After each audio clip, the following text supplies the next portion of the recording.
Well, hello there, friends. Where have you been waiting long? It is I, host Eric, host of Talking with Those People, asking the provocative question tonight. 2021. Hedonism, Spartanism, Nihilism, or Spiritualism? Take your pick. Take your pick, bro. You pick one and one only. Once you've touched it, that's yours. You can't put it back. Got to pick one of the four for 2021. Hedonism, Spartanism, Nihilism, or Spiritualism. Why one of those four? Well, I'd say those four represent the four components, the four ends of the two broad axes called meaning and experience. No meaning is nihilism. Important meaning is spiritualism of some sort, be it theism or whatever, or philosophy or whatever you want to call it. On the other bottom end of experience, you got hedonism, just pleasure yourself constantly, or Spartanism, which is try to deny yourself those creature comforts and stuff to make yourself, I guess, tough or something. You have to choose one. Which do you choose? Do you choose the one that makes you lose? Let's find out. Stay in black. If you don't know why I'm up this hour, by this point in our respective lives, you've not been paying much attention to me. And that's disappointing. This is very important for me. You pay attention to me all the time. I need a lot of attention. Okay. Yes, someone did. I don't know who that someone might be. I think it might have been a cat, but she kicked me down. Meow, meow, meow, meow. Well, how much? Meow, meow, meow, meow, meow, meow. Oh, that seems reasonable.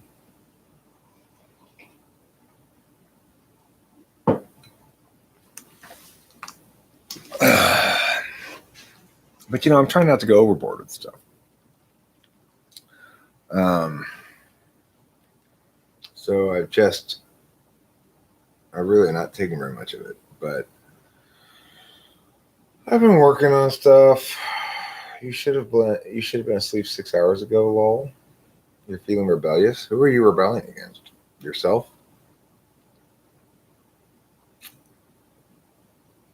That's one of those things that we do in life. I mean, I do it too. I don't know why. Why do I rebel against myself?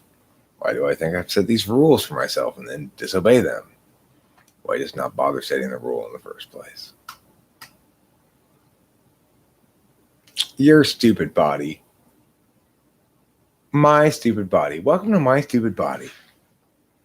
We're a sister company of the Full Frontal Shaming Clinic. Together, My Stupid Body and the Full Frontal Shaming Clinic, you too can be encouraged towards more and more elective surgery. Now, well, you got to pick one of the four maximal ends of the spectrums. One of the four maximal ends of either meaning or experience spectra. So you've got your two maximally experiential spectra, your options. You've got your hedonism that's just like, I'm going to just pleasure myself constantly.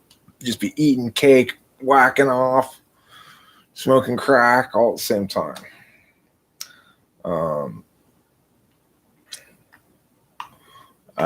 On the other hand, you have Spartanism. Just deny yourself everything, so you don't need anything, I guess. It just makes you super tough, ready to go fight. That's how Sparta was, right? They're pretty tough. Sparta, they said. You know what? I'm going hedonism too. On the meaning plane, you've got either no meaning, purportedly, except for that one, right? A little bit A little bit shifty of you there, nihilists. But you got either no meaning or you got something important is going to happen. Something important is happening right now. Do you feel a connectedness between us right now with ourselves? MC McPhee, you too? Something magical is happening right now that matters forever.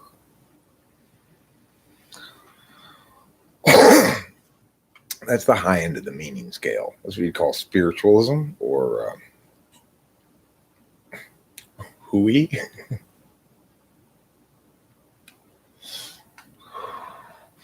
Where have you been? They've been waiting for you. They've been frantic about where you've been. That Lorna made eggs for you like an hour and a half ago. She's been waiting for you the whole time. They've gotten cold. She made you eggs and baggies. Eggs and baggies. That's what she made you. Did your sister make you anything for breakfast? No. Hi, Book Hirsch.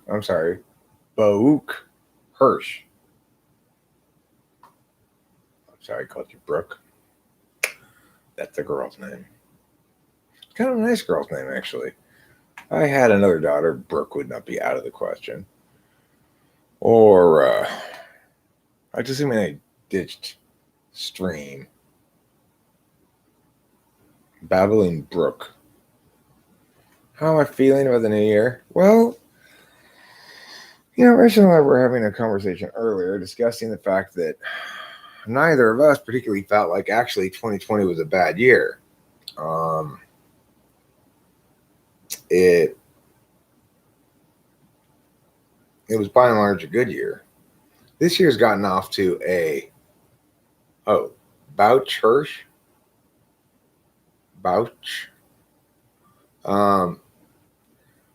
I started off the new year with car problem, which is probably going to cost lots of face. It feels like the car's lost compression.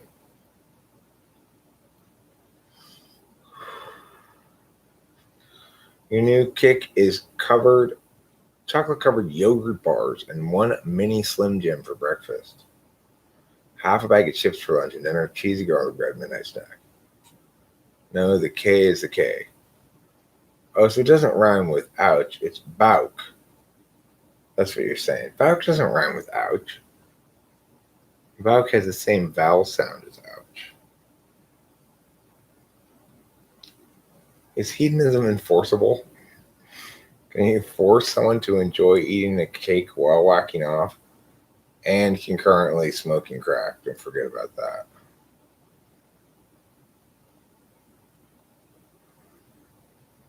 Or you could mix it up. You could eat crack and rub cake on your junk while jacking off your mouth. Like this. Or your finger. That would be a strange way to do it.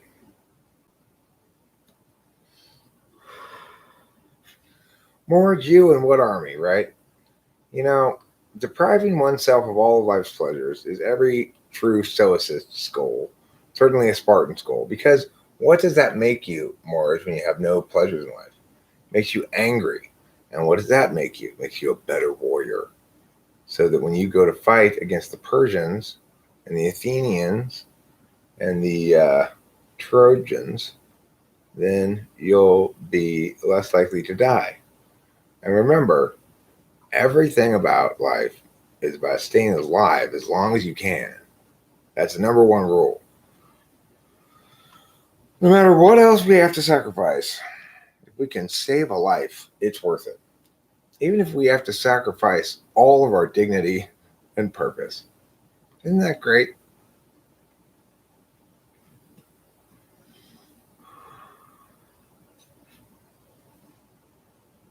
Yeah, that sounds pretty right, CJ O'Connell. That sounds pretty right. Spartanism is the only sort of enforceable one. You have to enforce it on yourself, utter self. You have to define your own criteria. Come on. You're a big boy. Step up and make it work, okay? I'm not looking for excuses. I'm looking for outcomes.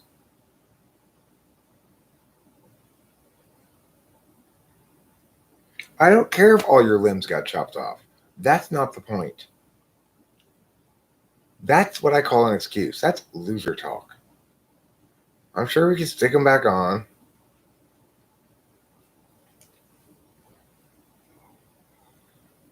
You know what? You know what I've been watching? I've been watching a new anime since I finished Fire Force Season 2, and they're deciding season 3 hasn't come out yet. Well, which new anime have you been watching, though, Eric? Well, that's what I'm about to tell you. And you're going to be pretty excited to hear it, I think. I've been watching videos of myself forcing other self to eat cake. It's been a traumatic few days. I've watched 48 hours of that straight. Whew. It's like, man, that guy never gets sick of cake.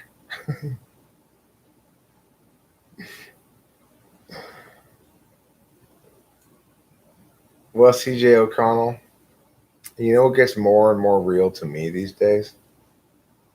Your mom's face. Anyway, what was I talking about? Eating cake? I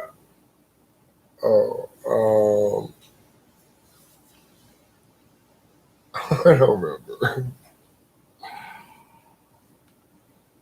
Oh yeah, anime. I've been watching World Trigger.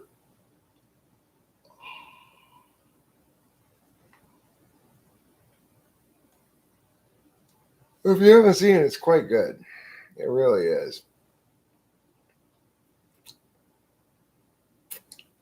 You know, sometimes I both SMH and ROFL at the same time. I call it SMHWROFL, shaking my head while rolling on the floor, laughing, I guess.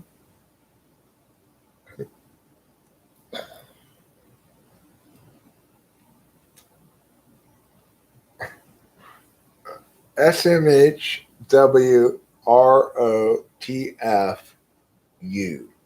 The U stands for ululation. I'll keep that in mind, so I'm black. You've got me rolling on the floor ululating. People don't use the verb ululate very often. It's not as popular a verb as you'd expect, given what a great verb it is, right? Let's Google it, shall we?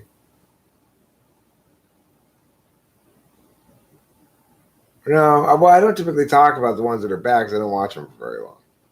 There's been, it's like I've got a sort of a rating system in my head. Like, I can watch Ace of the Diamond, but it's so slow and so like every moment has to be impacted by like 10 different characters before it can happen.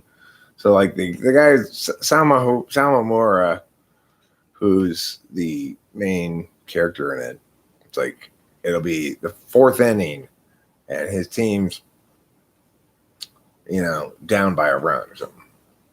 I can't let another run score. And then it's like 10 different characters have to think about how this pitch is important to him before he pitches it. The games on Ace the Diamond take longer than actual baseball games to get through in terms of number of episodes. It takes like 4 or 5 hours worth of episodes to get through one baseball game. So it's a little slow. I have now, having watched all the anime that I've watched, I've got clear understandings of, like, I have them more or less ranked in my head, but like I think Blue Exorcist was better than Death Note, although everybody raves about Death Note. Death Note lost me in the last quarter of it or so. Once L died and they replaced him with N. Was that who they replaced him with? Oh, sorry. Did I spoiler something for you? Sorry.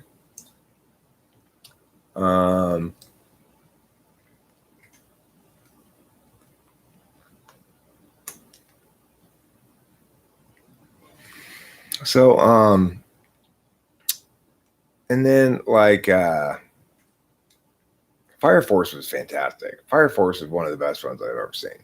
Fire Force is amazing. It's not flashy exactly. It doesn't immediately grab you, but it's the best I've seen at incorporating humor, action, and suspense and everything, all in one show. It's beautiful too. It's visually stunning. It's like the most visually appealing show I've seen. Now, contrast Fire Force against something like My Hero Academy. My Hero Academy was also good. I enjoyed it too, but it was not as good as Fire Force by a fair amount.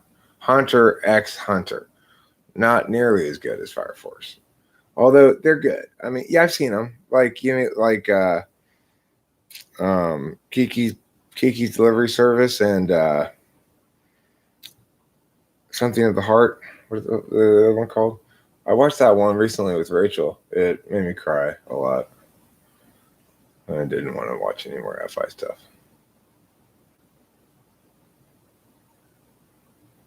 Yeah. Well, and then like Haikyuu. Haikyuu is a volleyball show that I think is better than Ace of the Diamond, though it's basically the same thing but with volleyball. And Haikyuu does this almost exactly the same formula, but does it better by a decent amount. So Haikyuu is the best sports one I've seen so far, but I've only watched a couple of them, sports ones. Then there's Attack on Titan. That could easily be called the best overall, but personally, I probably enjoy Fire Force a little bit more.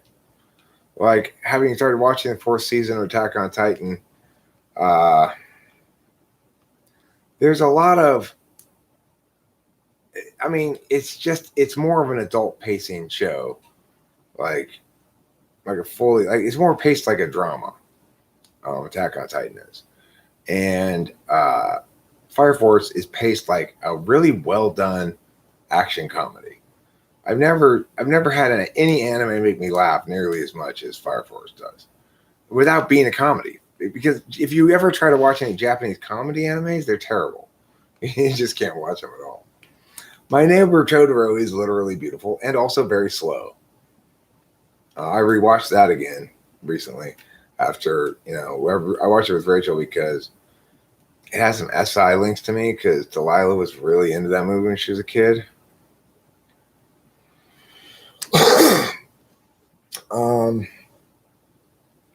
And she was into Kiki's Delivery Service too.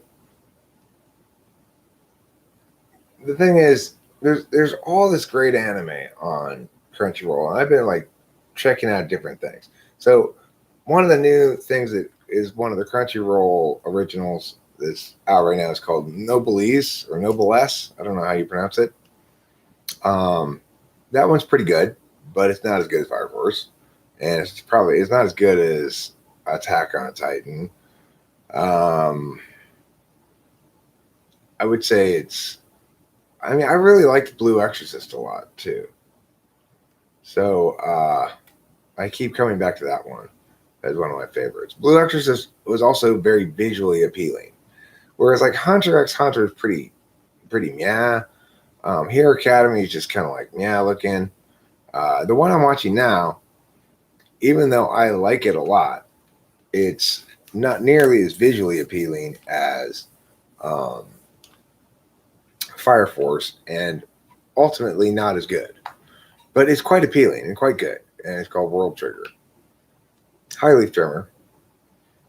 I watched this one for a while. I only got some episodes into it. I'm not that into it, but I watched this one called Zero Starting Over in a New World or something like that. I'm sorry to hear that, Leaf Trimmer. Well, that one wasn't that good. It's not that great. You know, I'm watching the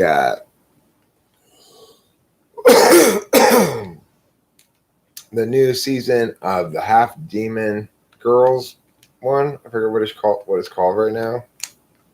It seems like it's been doing shit for a long time, but that's pretty good, but it's not that great, you know. There's only some of them that really pop. But even the ones that, even if something's not blowing me away, it might still be plenty entertaining. I'm quite enjoying World Trigger. It's it too is starting to take its time. Blue Exorcist was great. I really like Blue Exorcist, but I guess they either stopped making it or I'm waiting on season whatever. I would say overall, my favorites have been, well, I like Black Clover too, but it's like Black Clover. I had like 100. It seemed like I had like 100 and some episodes when I started it, and I'm all caught up now. Of course, with all these animes, they have these, you know, you've got about 15 minutes worth of actual show by the time it gets going. And then you've got about 15 minutes worth of like recap and what do you call it? Flashbacks and other nonsense. So, you know, by the end of it, Naruto had gotten almost unwatchable. Naruto Shippuden. The last story, the last big battle and stuff, it got so constantly interrupted by so many different people's perspectives and flashbacks and stuff that it was just almost unwatchable. And that's one of the things I think anime can be guilty of. One anime that's not guilty of this is Hunter x Hunter. But to be not guilty of this, you just never hear from those characters again. They just disappear. The characters just disappear.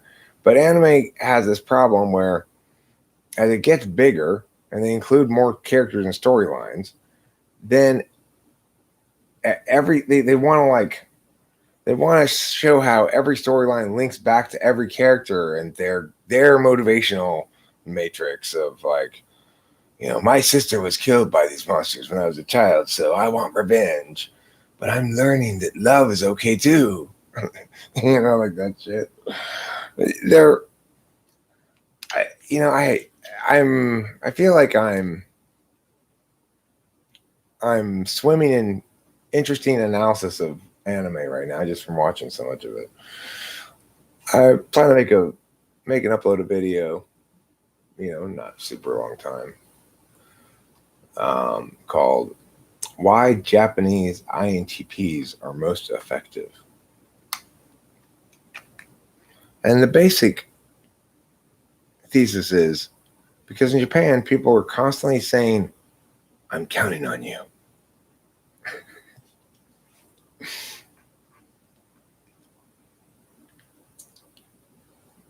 Cowboy Bebop is like the hardest one to find, to get. You have to pay for it like by the episode almost. And it's just like, okay, fuck you, Cowboy Bebop. It can't be that good.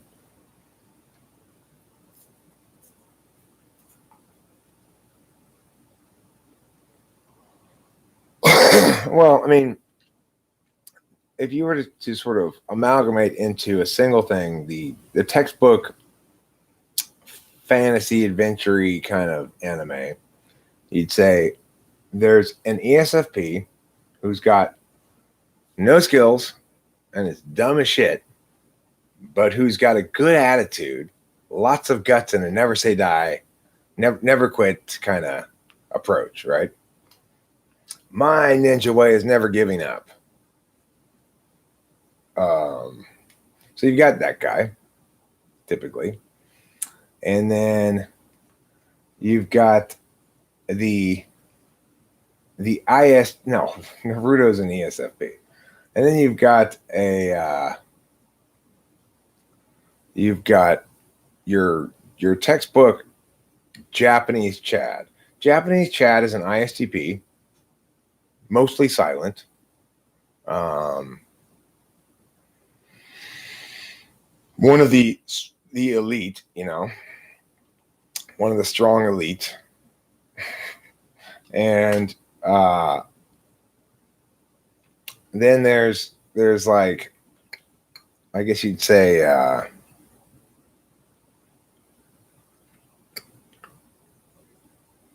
some kind of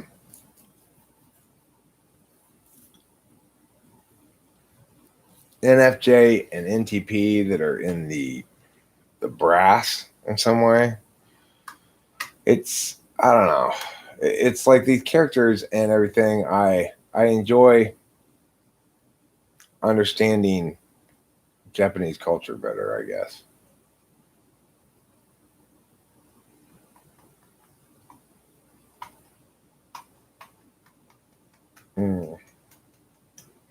Well, another trope is, and I've seen this in so many different anime.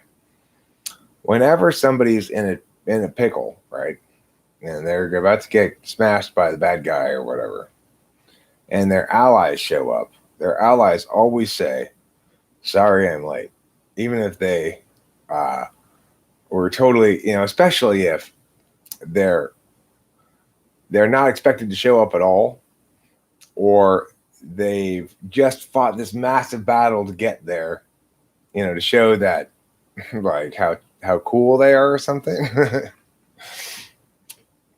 No, right now I'm watching World Trigger.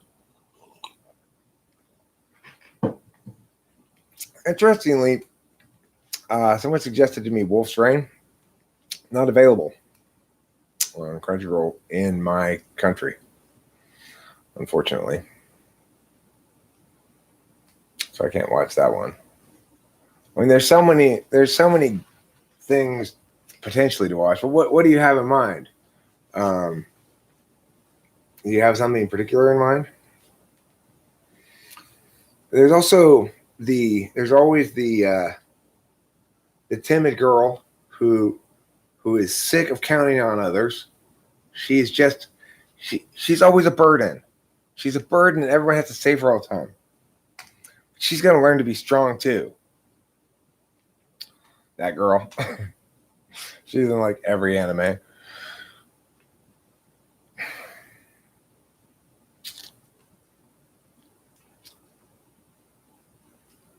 There's always the oh, you watched Before Sunrise and loved it? I loved it too, in the sense that I thought it was genius, but it was so uncomfortable to watch. Did you like to watch it?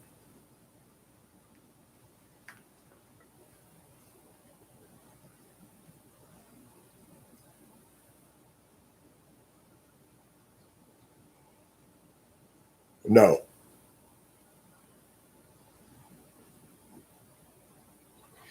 I feel too much like those characters are real people, and more so than Leaf Trimmer. It's an FI thing, but the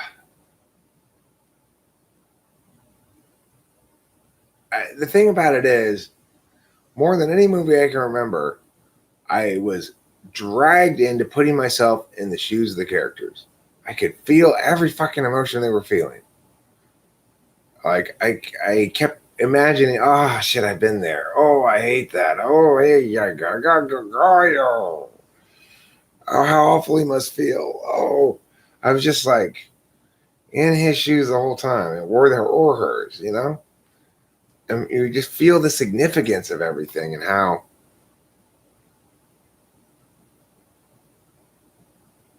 Yeah, it is a powerful film.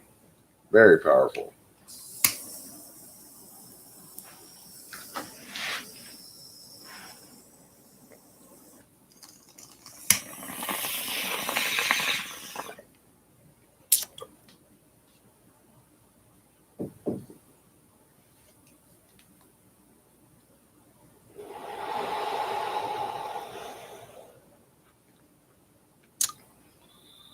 Leaf Trimmer, will you stop injecting your sexual politics into everything?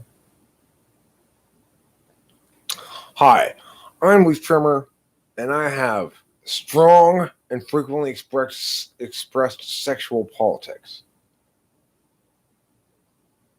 Yeah, Richard Linklater. Sir, tip of the hat. Tip of the hat to you, sir. Senpai. Yeah, or Sama, or whatever you say in Japanese to make it respectful. No, I haven't seen Boyhood.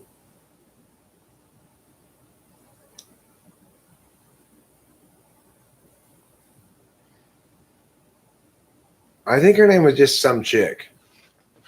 Richard Linklater, written by her. Richard Linklater, some chick.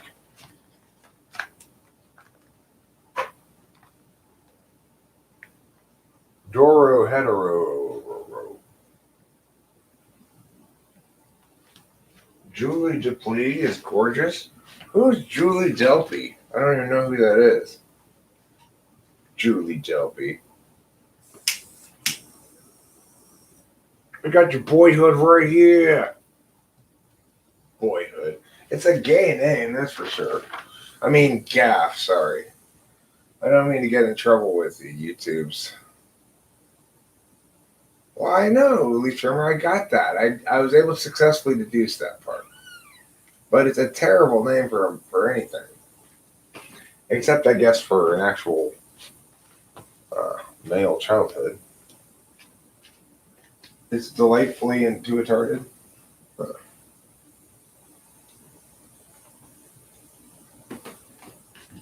Electric dialogue.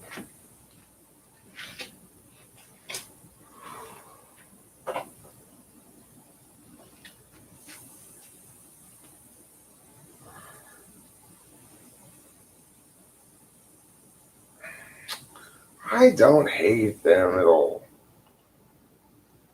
When I say gay, I don't mean homosexual. It's just like I was raised in a time when it was just used broadly as a pejorative. It's hard to break myself completely of the habit. Although I mostly have, I rarely slip up like that. I've never seen Scanner Darkly.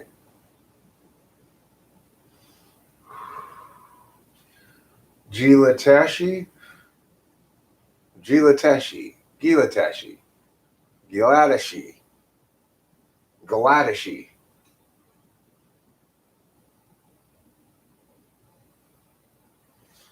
I think your name should be pronounced Galatashi. Is it?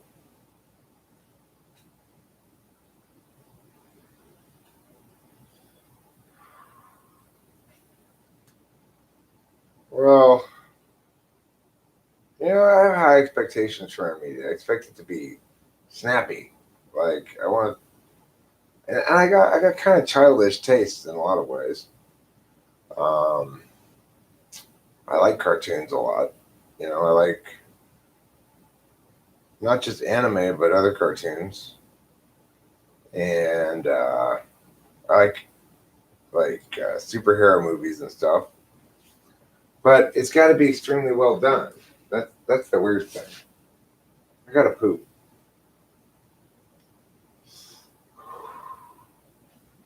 If I don't poop now, I'll forever hold my poop. You don't want me to forever hold my poop, do you?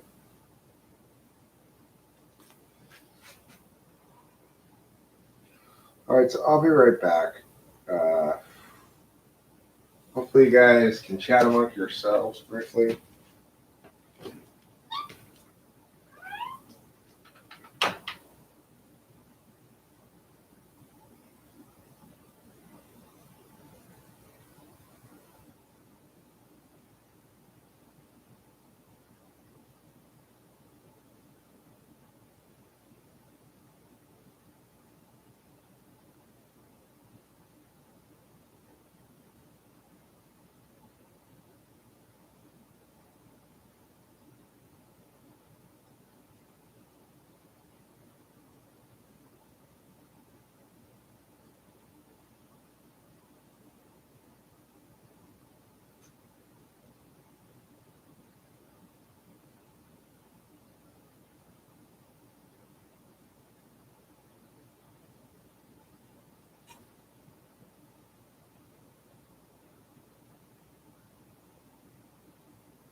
There, that's better.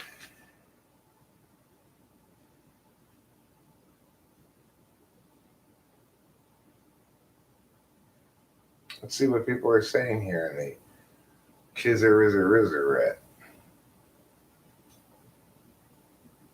Spiritualism, huh? Well, you see, Fommel Hot. Let me tell you something. Those four things represent the four ends of the experiential and meaning axes. When an SI don't ever hold their proofs for days, I don't know. I mean,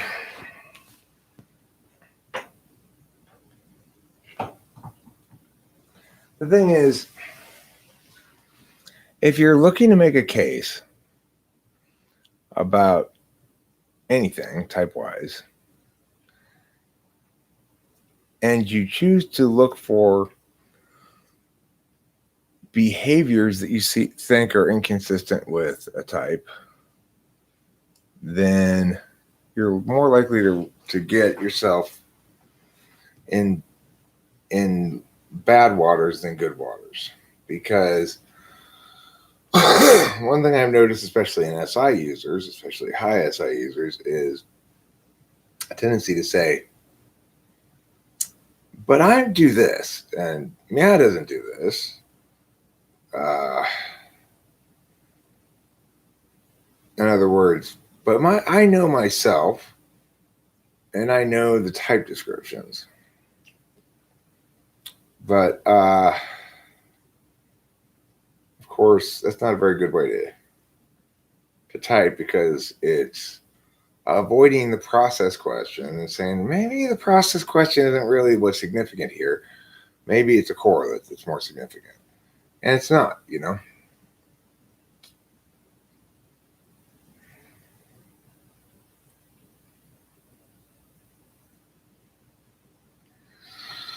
Well, right. See, Zaylenbach, when I get down to that kind of question, you know, I'm having some problems at that point in the typing session. I wasn't sure if that lady was ISFJ or INFJ. I'm still not sure.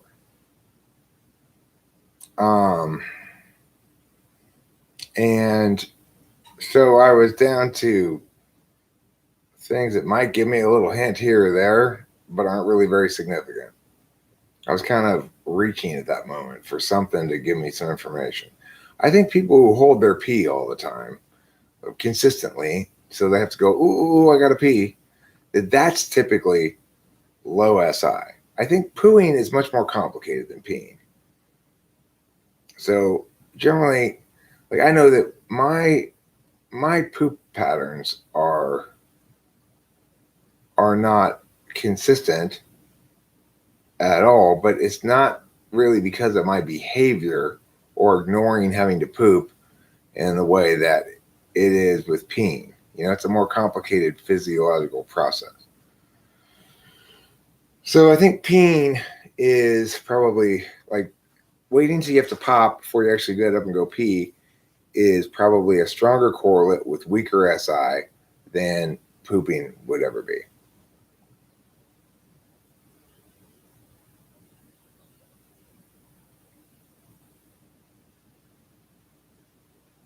Yeah, well, you know, I've got my pee bucket right here that I can pee in.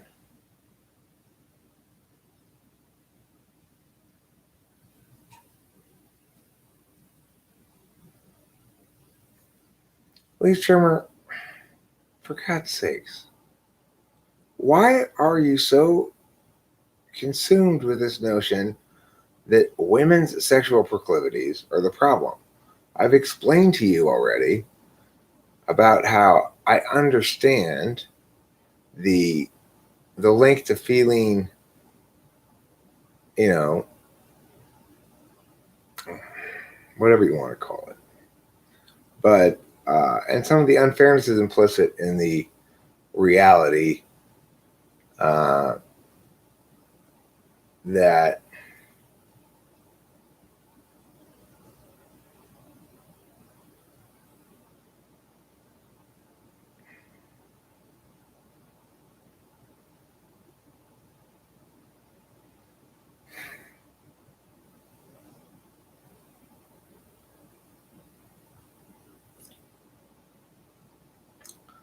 all of the Easter eggs on the field where you're walking are filled with shit.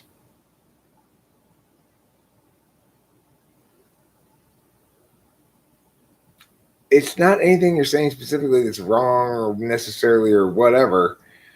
It's that there aren't any good ideas on that field. It's a field that's trying to take control of something you'll never control. It's trying to be bitter or something about something there's no reason to be bitter about. That's lamenting a reality that is, and it's personalizing something that shouldn't be personalized.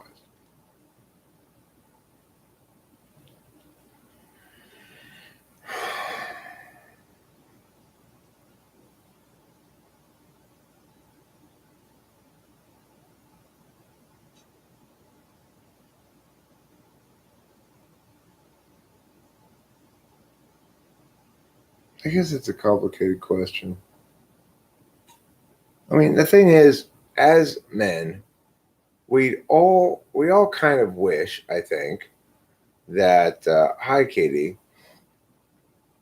We all kind of wish that our women had less of a sexual history than they do.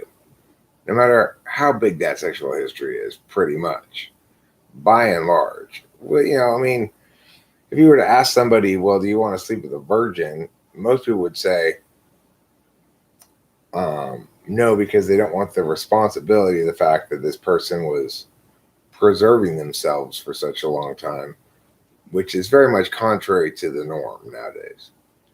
Now, of course, the norm, such as it is, incorporates what I would say a subset of the population that's sexually active young and probably end up having a lot of partners.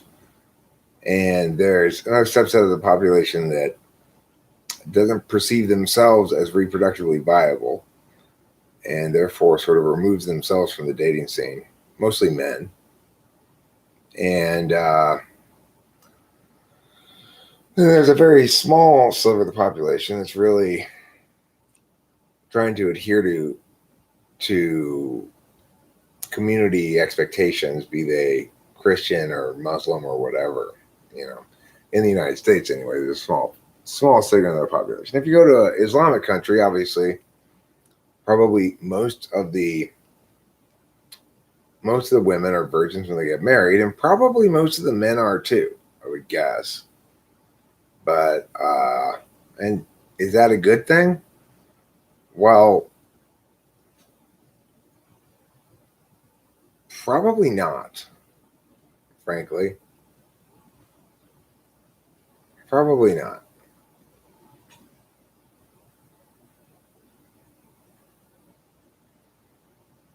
Well, I said they have doubts about their own reproductive viability. I'm not saying I'm viewing them as not reproductively viable. I'm saying they're viewing themselves that way.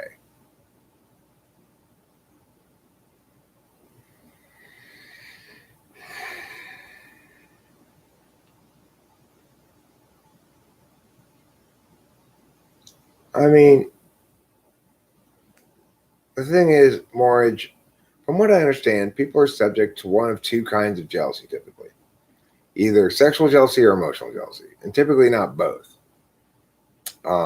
Although potentially everybody's susceptible to it at some extent. But in other words, I'm not really worried about Rachel being emotionally close to somebody else.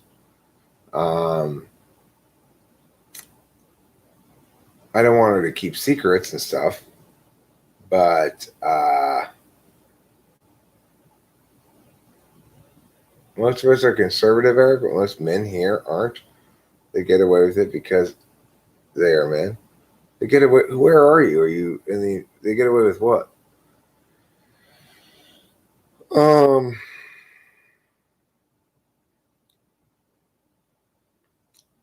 I don't know. Are you in the Middle East somewhere?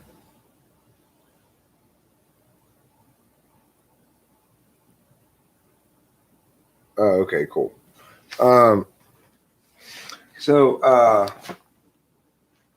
you mean, but like, there must be some women who sleep around for the men to have sex with, right? Unless they're having sex with each other.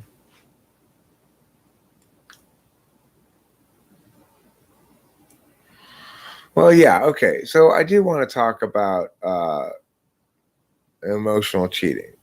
And then do those girls who have sex before they're married have trouble getting married, presumably, right? Whereas the men, it's not an issue if they have sex before they're married. They still don't have a problem getting married.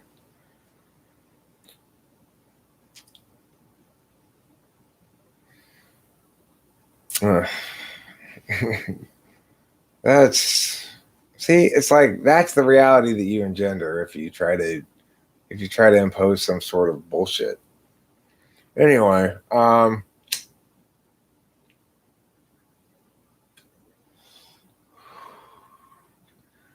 so the thing is, what I want to say about physical cheating and emotional cheating. So I'm not really worried about emotional cheating, but I acknowledge that it could exist. So emotional cheating would be something like Rachel secretly complaining about me to other people. I didn't understand that that's what happened in my last relationship. Kimberly was, I assumed that I encouraged Kimberly to talk out our difficulties with other people, like girls, so to have girl talk between each other with the idea that she was fundamentally motivated in addressing our difficulties, fixing them, and being a good and healthy couple. Instead, she took the opportunity to badmouth me. Now, most people, I don't know if they'd call that emotional cheating or not, but to me, in some sense, her willingness to like shame me in front of other people or to other people, and both. Sometimes I was there, sometimes I wasn't.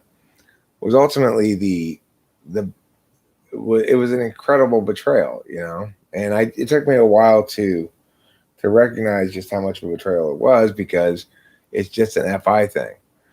The thing is,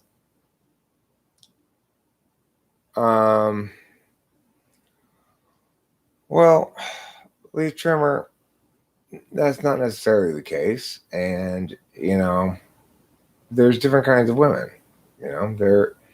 It's a matter of whether or not the person you're with is if both you and the person you're with view yourself as part of one team. And that's fine, Diamond. I have no problem with Rachel. Well, we don't have any problems, so there's nothing to talk to anybody about. But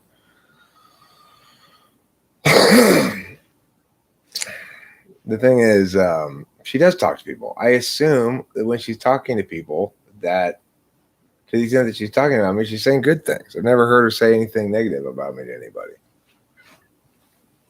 She seems to be 100% on my side. I've had people shit on her because she's too much on my side. But, so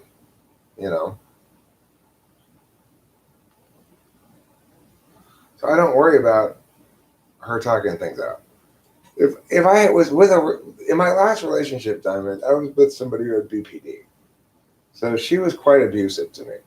And it took me a while to realize that because it didn't qualify as like, it wasn't like she hit me physically. It wasn't like she stole money from me. It wasn't like she cheated on me. It wasn't like she had a serious drug or alcohol problem or something like that. It was just she was emotionally abusive. And being FI polar means it took me 2.5 years to get out of that relationship. I just didn't even understand what was going on at first. It's like, hold on a second, wait. This isn't how you're supposed to act. What's going on here?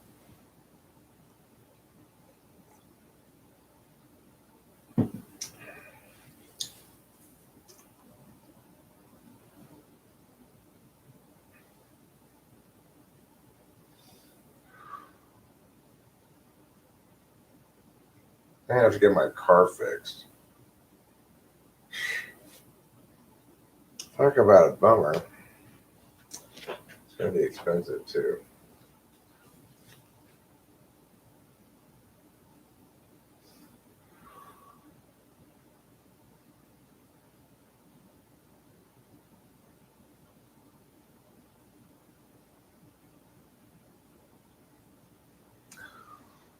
Yeah, it was a rough couple of years.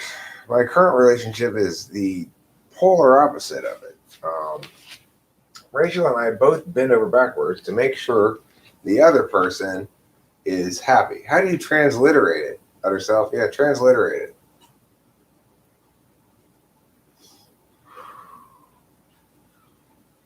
You know, it's like I watching World Trigger, as I said, and they keep translating this. The name they call the guy in it as Four Eyes, but really what they're calling him is Glasses Boy.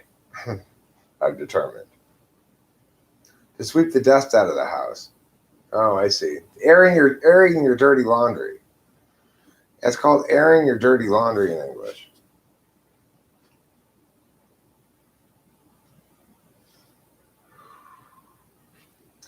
It really depends on what kind of complaining they're doing. You know, is it like is it designed? It depends on what it's designed to do as well. You know, it's like if both partners are genuinely committed to having a healthy relationship, then a certain amount of talking to the other party might be perfectly reasonable. Like, I mean, the thing is to be with me, unfortunately for people in my life, is to be discussed a lot on the internet. So when Rachel and I were having problems because her mental health issue hadn't been resolved yet, it was all public.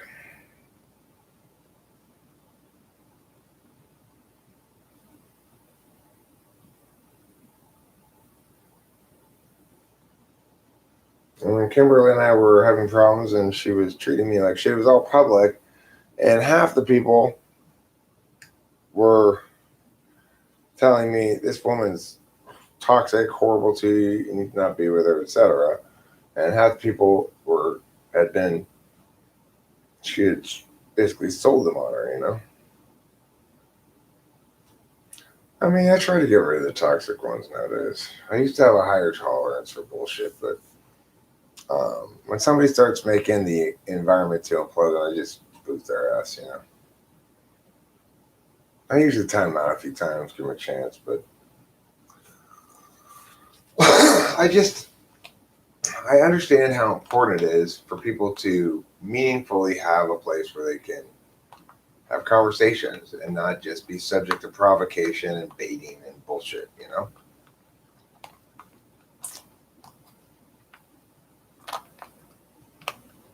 Yeah, well, I banned a bunch of people who were being trolly, so.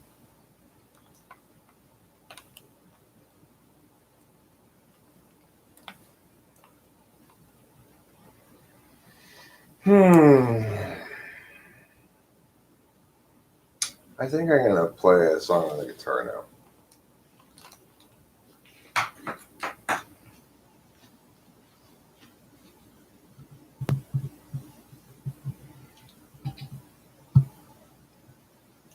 You know, physical cheating is obviously an instant deal breaker and is a much more clear, bright line than emotional cheating.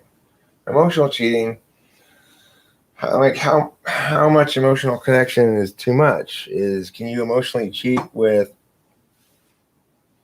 can Rachel emotionally cheat by being super close to a girlfriend that she's not sexually active, that she's not a lesbian, you know? It's more like what they're saying, you know? If somebody's talking shit about you behind your back, then in some regard they're betraying you. And what kind of shit and how much shit and whether or not it's sort of incidentally behind your back or purposely behind your back makes a big difference, you know?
I met someone at the dog show. She was holding my left arm, but everyone was acting normal, so I tried to look nonchalant.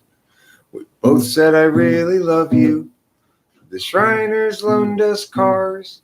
We raced up and down the sidewalk 20,000 million times. Why did they send her over anyone else? How should I react? These things happen to other people. They don't happen at all. In fact, when you're following an angel, doesn't mean you have to throw your body off a building. If they're calling you a bednet, calling you an angel, calling you the nicest things. I heard they had a space program. When you sing, you can't hear, there's nowhere. I think I kinda like that, and other times I think I'm already there. Gonna ask for my admission. Gonna speak to the man in charge. The secretary says he's on another line. Can I hold for a long, long time? I found out she's an angel. I don't think she knows I know.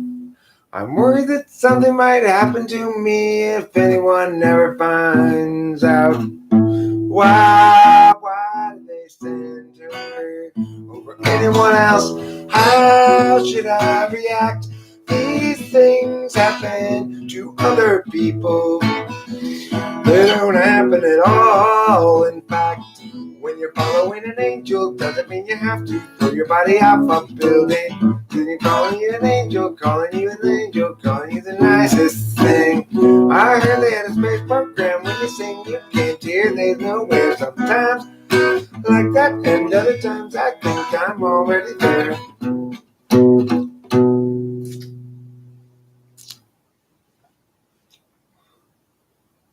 That's a nice song. That's a very nice song.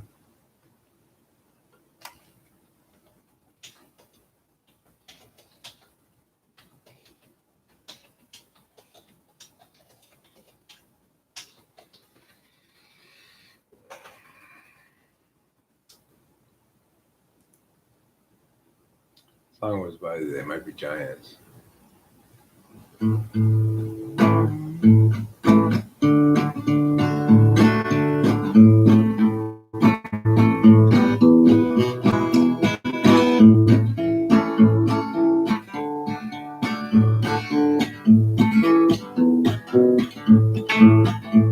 Well, some folk call me a rambling man. I do a lot of thumbing and a kicking cans, and it wouldn't do good call me no. Cause daddy's name wasn't Willie Woodrow. I wasn't born and raised in no ghetto, just a white boy looking for a place to do my thing. Well, I'm not to find me a wealthy woman in a line of work that don't take no diploma. I ain't got much to lose, what lost to gain. Well, some might call me a good time fella. I ain't black and I ain't yellow. I'm a white boy looking for a place to do my thing. Yeah, Yeah, I don't want no handout, living, don't want any part of anything you're giving. I'm proud and white and I got a song to sing. I said a few things ain't all admitted. If you want to get ahead, you gotta hump and get it. I'm a white boy looking for a place to do my thing.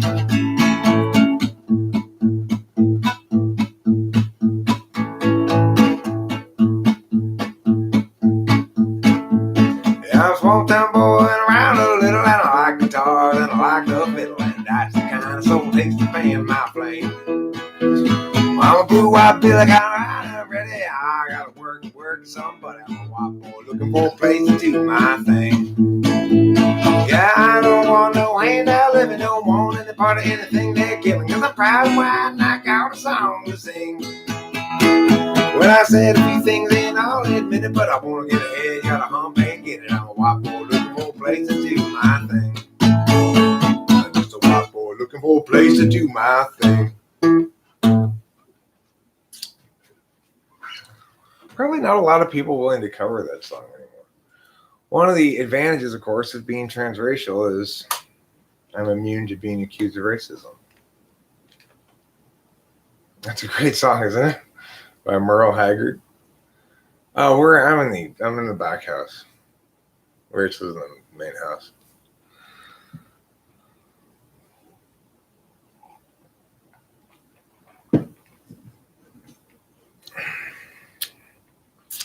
It says, some folks call me a rambling man. I do a lot of thumbs and a kick in cans. And it wouldn't do an ounce of good to call me names. Because Daddy's name wasn't Willie Woodrow, and I wasn't born and raised in no ghetto. Just a white boy looking for a place to do my thing. It's about me around there, woman, a lot of words, I don't take none of them. It's great, huh? The thing is, for me, that kind of music actually feels, I am transracial. What? Why would anybody doubt that? It's so obviously the case.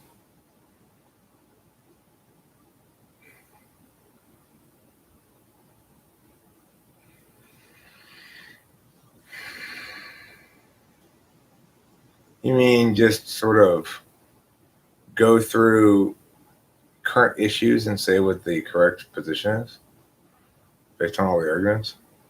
I mean, I could. I've done those things before, but you know. Oh, thanks, Winston's mom. You complete me. Praise be to the Omnisea. I don't know who the Omnisea is. Skull shape, huh?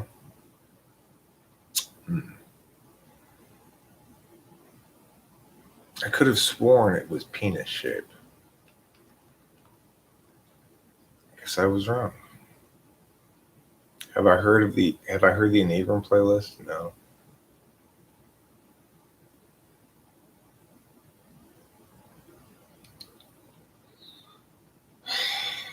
Leaf trimmer? I mean, the thing is this. You'll note that I get a little bit risque, perhaps, on a variety of different topics. I don't hammer a single topic. No, I don't like it any better. It's still the same stupid topic. Same topic you're obsessed with all the time. How much sex women have.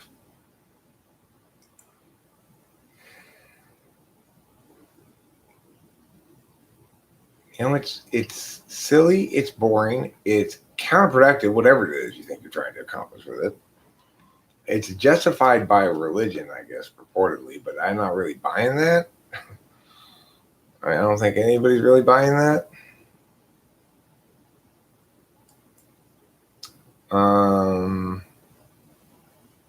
What was it? Oh, yeah.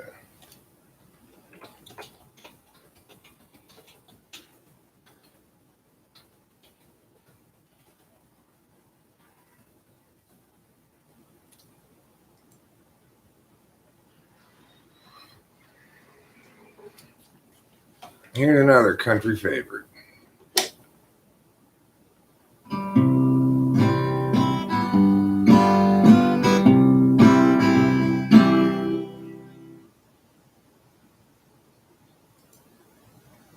Covers and sassafras, that's what they call this. Today's adventure is called Covers and Sassafras.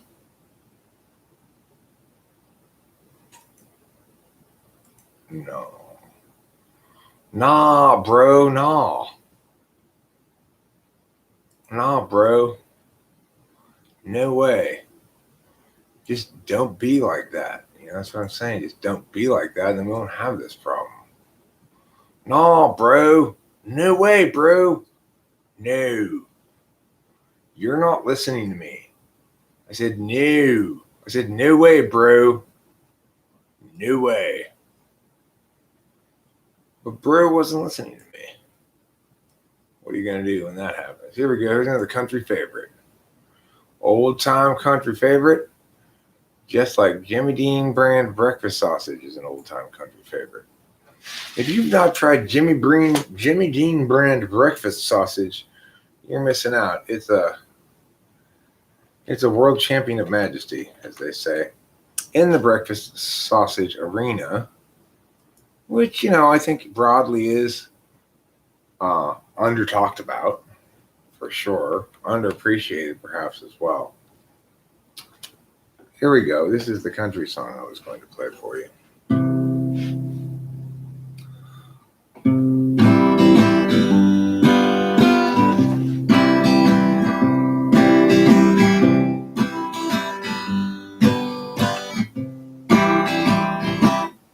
I'm writing a song all about you. A true song as real as my tears.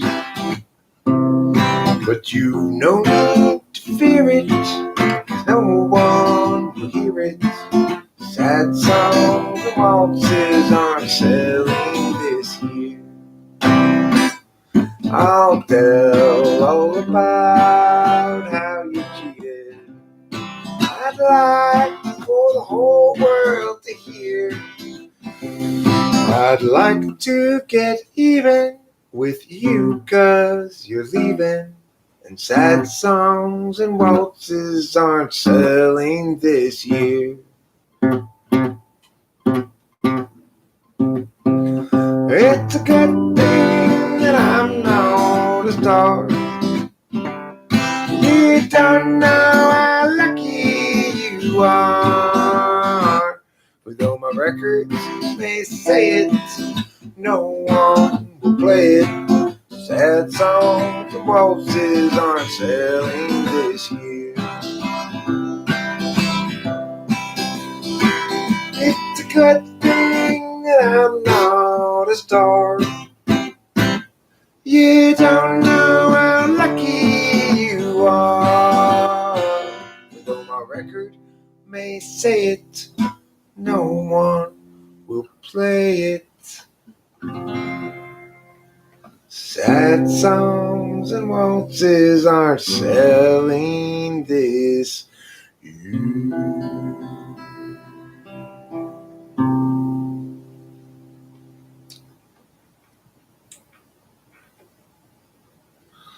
Yeah, don't totalize your word sexual politics. No good shall come from that, my friend. So says Brody, so says us all. Trust in the words of Brody.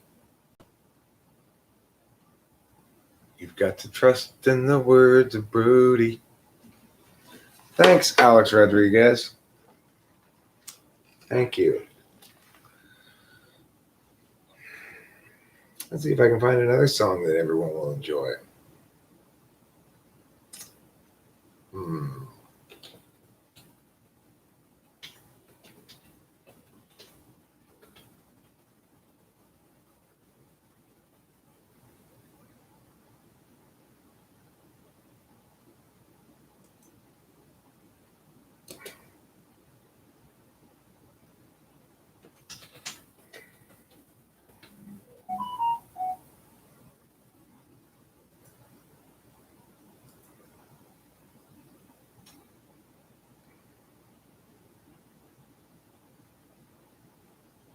All right.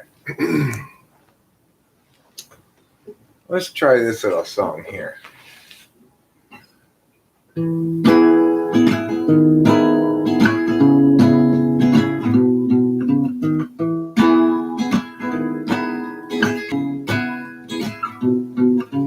It may have been Camelot for Jack and Jacqueline, but in the shake over a highway, filling up with gasoline.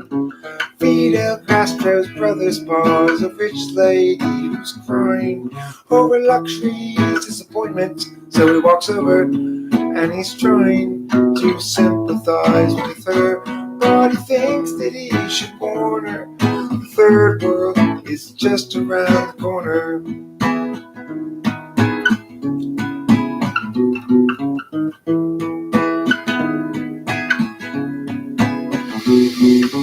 In the Soviet Union, a scientist is blinded by the resumption of nuclear testing, and he is reminded that Dr. Robert Oppenheimer's optimism fell.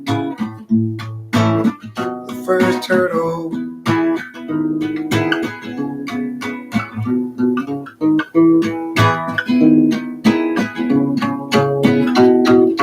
In the cheese pavilion, and the only noise I hear is the sound of people stacking chairs and mopping up spilled beer, and someone asking questions and basking in the light of the 15 fame-filled minutes with the fanzine writer. My bad section of it. Even though it's the same as the other ones. When politics can be there, then be the news, waiting for the great leap forward. One leap forward, two leaps backward, politics get you the sack, waiting for the great leap forward.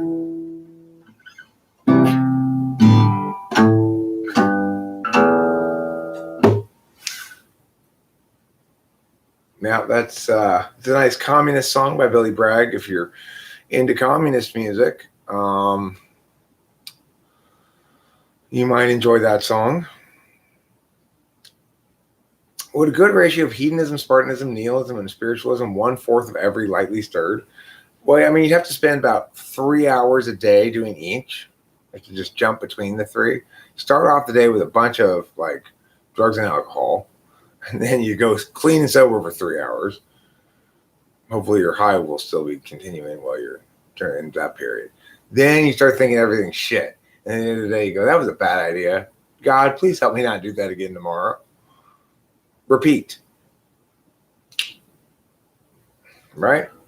Am I right or am I right or am I right?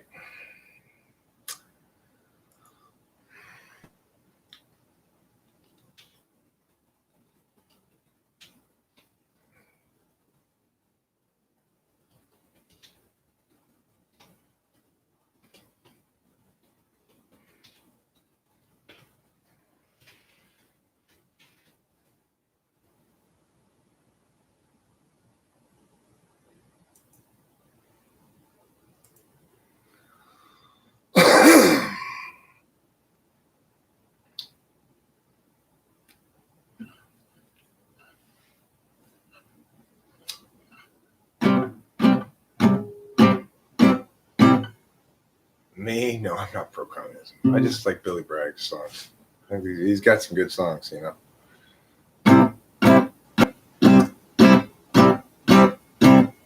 What's the matter with the clothes I'm wearing? Can't you tell that your tie's too wide? Maybe I should buy some old tab collars. Welcome back to the edge of jive. Where have you been hiding out lately, honey? Can't just trash until you spend a lot of money. Everybody's talking about the news, sounds funny, but it's still rock and roll to me. What's the matter with the car I'm driving? Can't you tell that it's out of style? Or should I get a set of white wall tires? Are you gonna cruise the Miracle Mile? Nowadays you can't be too sentimental. Your best bet's a bill with Blue Continental. Hot funk, cool punk, even if it's old junk, it's still rock and roll. Doesn't matter what they say in the papers, cause it's always in the same old scene. There's a new band in town and you can't get the sound from a story in a magazine. That's your average team. How about a pair of big sidewinders and a bright orange pair of pants? Well, you could really be a Beau Brummel, baby, if you just give it half a chance.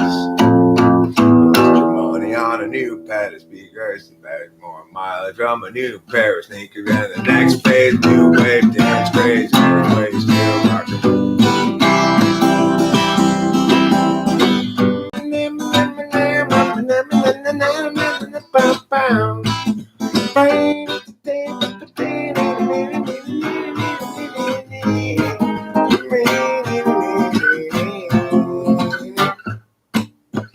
What's the matter with the crowd I'm seeing? Don't you know that they're out of touch? Should I try to be a straight A student? If you are, then you think too much. Run with the new fashion, honey. All you need is looks and a whole lot of money. Next phase, new phase, dance crazy anyway, still rock and roll to me. Everybody's talking about the new sound funny, but it's still rock and roll to me.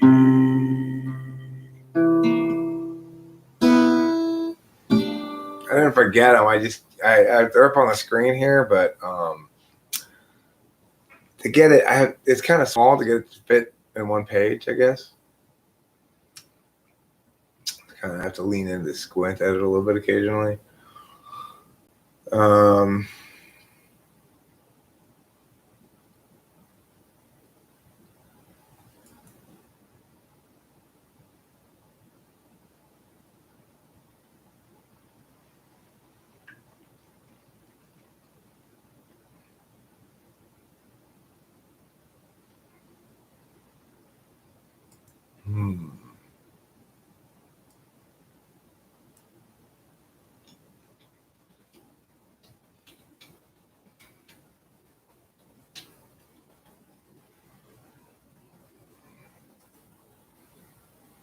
This is another good song.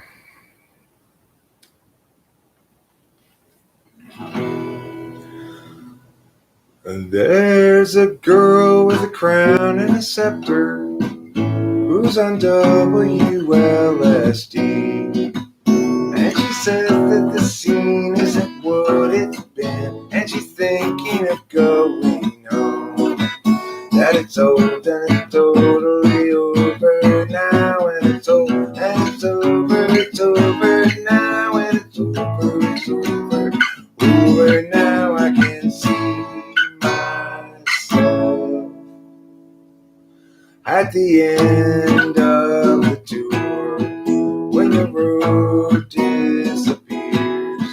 If there's any more people around, tour around the ground, and if you're still around, meet at the end of the tour.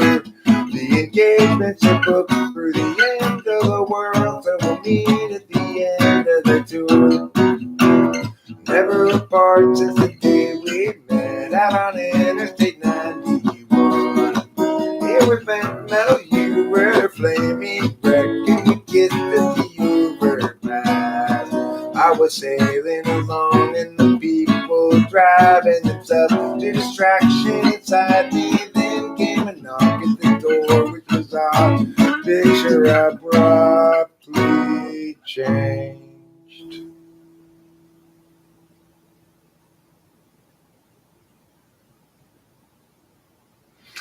At the end of the tour, when the road disappears, if there's any more people around, when the tour runs the ground, and if you're still around, then we'll meet at the end of the tour.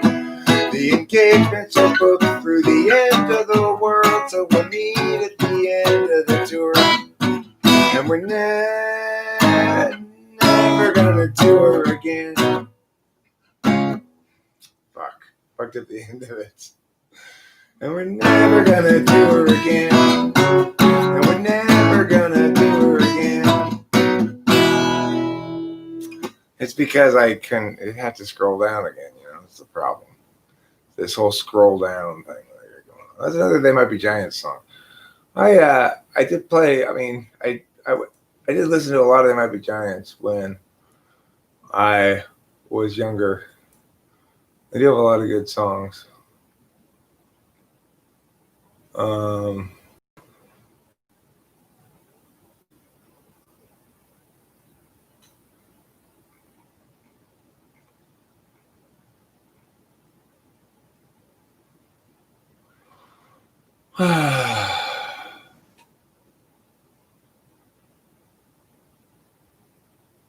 Let me think what I feel like. Oh, I know what I want to play.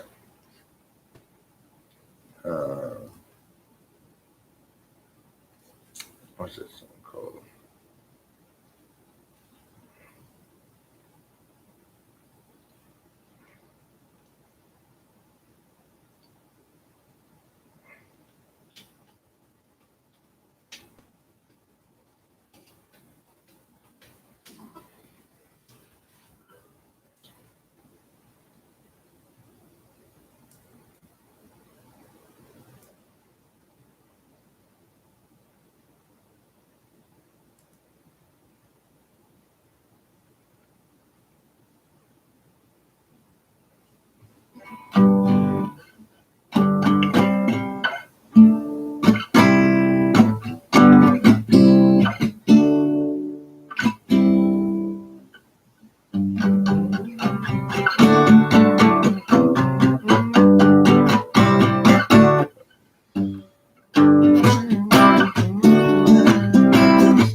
That can't be right, is it?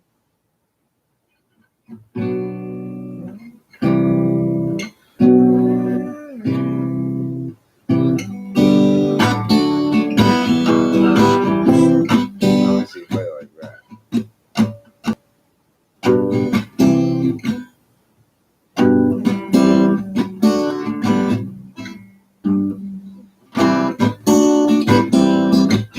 We can hang around by the pool, by the pool.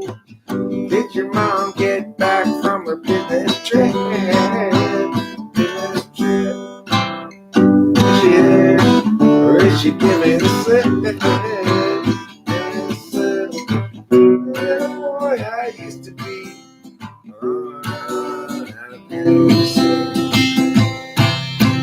This is mom's got it going on. She's all I want, and I've waited for so long. Dizzy, can't you see that you're not the girl? This is fucking wrong. I knew whoever made this fucked it up. I could tell right away. I could tell right away that it was fucking wrong. I hate it when they leave wrong things in here, you know? Somebody should clean these things up, for God's sakes. I don't end up start playing them. Then how am I gonna feel? I feel bad. I feel like a loser. I feel like a big dumb loser. Oh look, Eric's a big dumb loser, everyone's gonna say. And what am I gonna say? I'm just gonna have to agree with them. Fucking Stacy's mom is not that happy. That's not how you play that song. Who tabbed that thing? What non-good tabber tabbed that thing? What am I looking for? That list, Bobette list.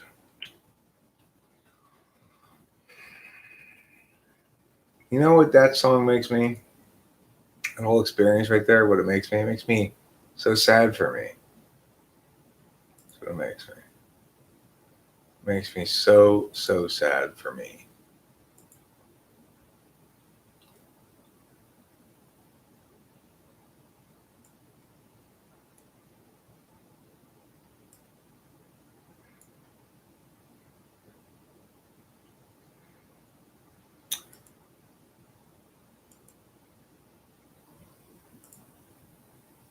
Stacy, can't you see? You're just not the girl for me.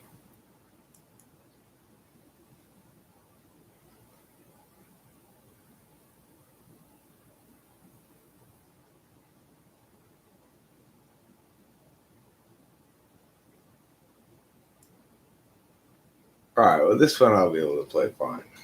Just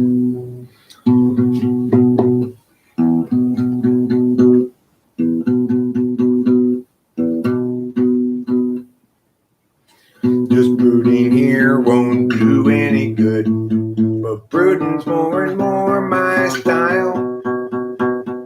I seek the scary ways of standing where we stood, 'cause I've been stuck here a while.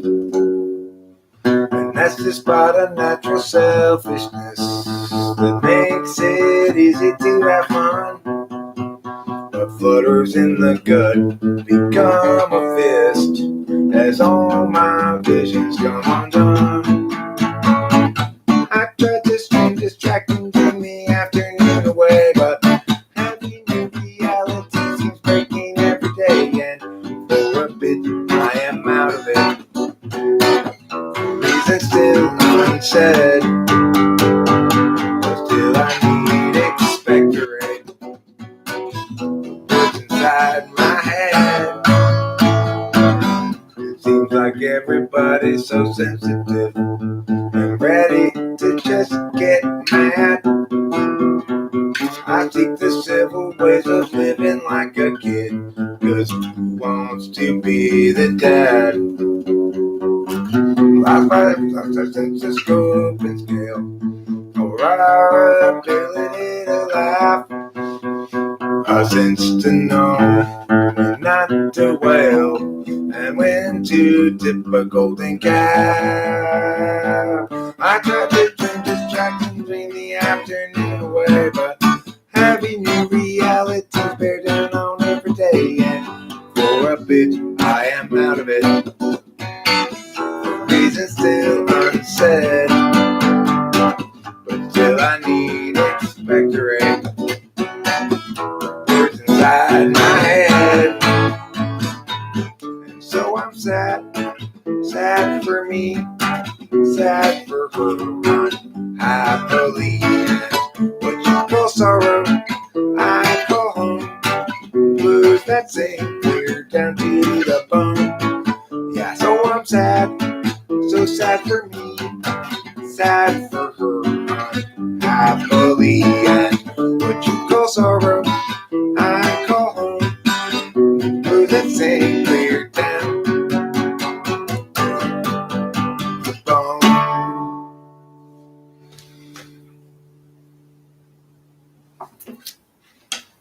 No one is mudding Eric, or they get a dose of anarcho-communism. Who's anarcho-communism meaning?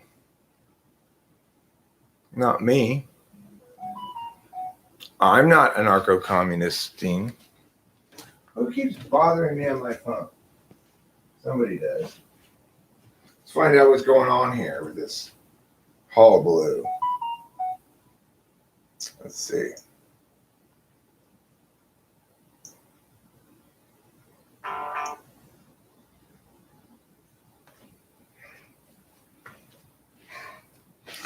Let me see if I can sing that. I'm going to try to sing that.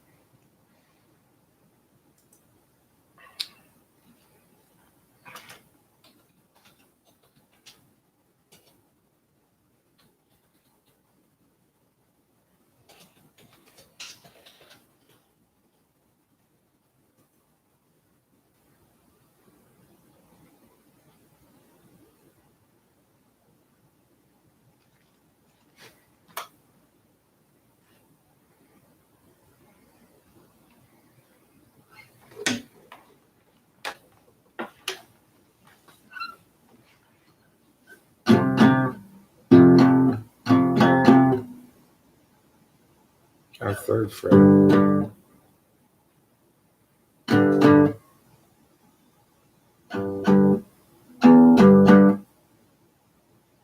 I gotta listen to it for a second. Let me mute here for 1 second so I can listen to it on my phone so I hear what the rhythm of it sounds like.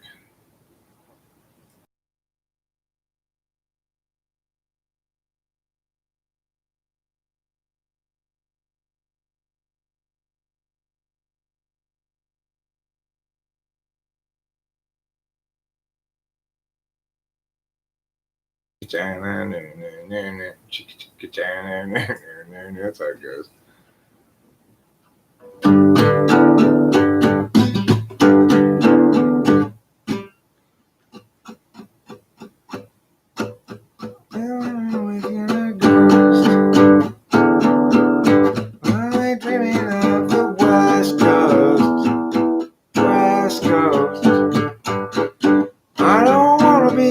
right downtown.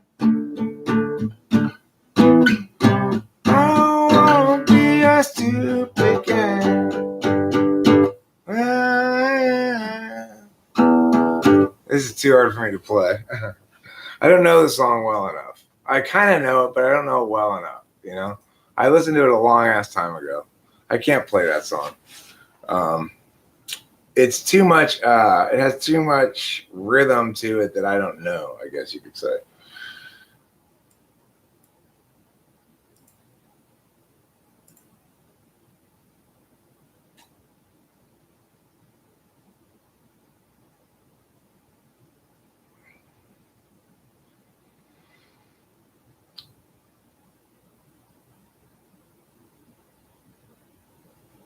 All right, I'm going to play this song here because I like to play it.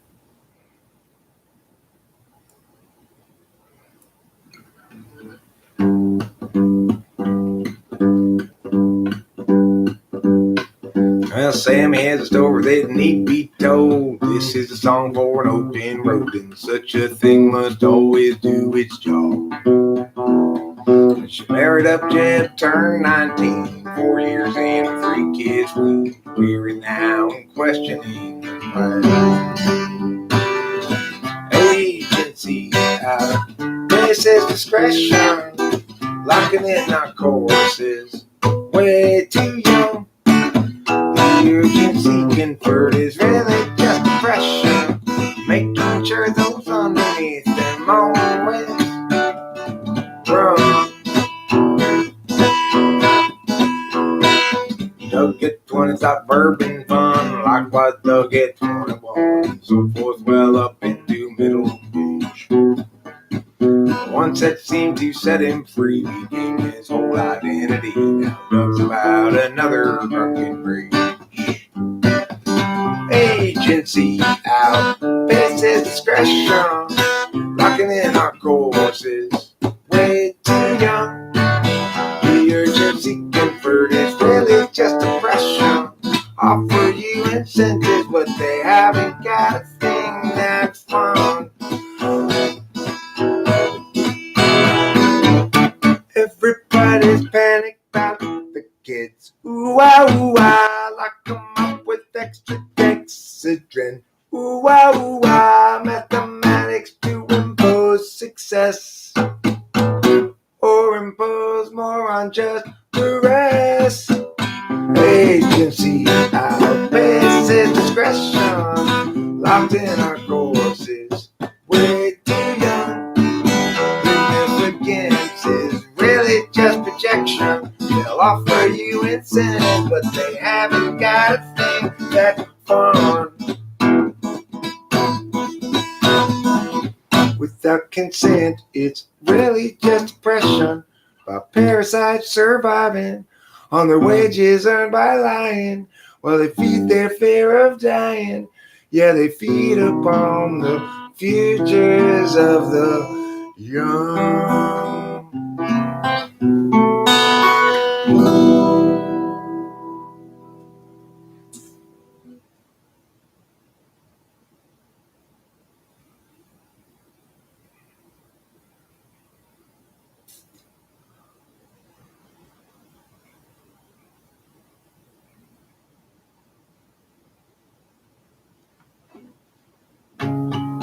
Too much noise in the dead stream. Loud enough to disrupt everybody's dreams. Frustrations mean mistakes are made, until it seems that everybody's just throwing shade. I won't be just another casualty of other people's well-intentioned rules. I used to think that some tomorrow, there's time for yesterday. It's not the sort of thing that one can borrow. No one will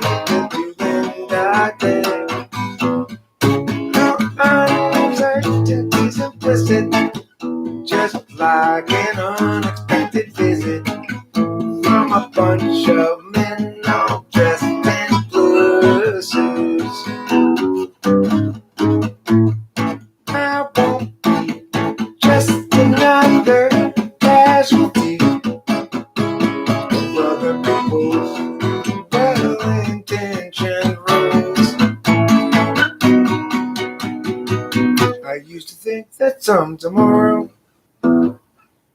There'll be time for yesterday. I always play that song fucking terribly. And I say to myself, what a wonderful world. Too bad I have no place in it, thanks to my continual failure syndrome. If you're like me and suffer from continual failure syndrome, boy, don't you get tired of failing all the time. I do. You're living on a time frame I will never know. Alienation and humanity's soul. Imagine you a future after the collapse, returning to the urgency of isolated past.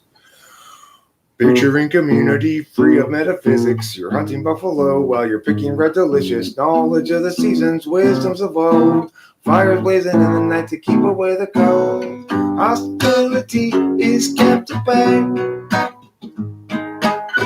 by what you think is in the way of life as children of the land, within a godly weatherman. Imagining a history that never could have been. You lecture at the college, advancement is a sin. Lamenting disconnection in every corporate act. Turning all your feelings and ignoring all the facts. Hostility is kept at bay by what you think is in the way of life as children of the land, within a godly weatherman. You find modernity just so banal. Wish you had been born any time but now, and your experience will run afoul of exceptions you might allow.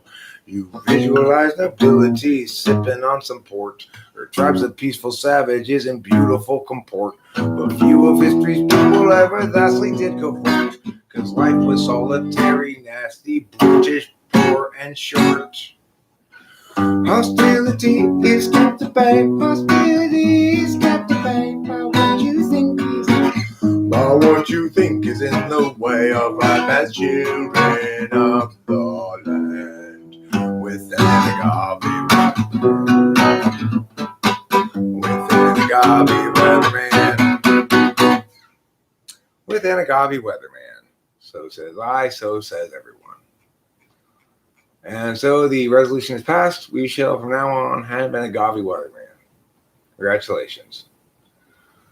We finally know now what it means to be alive.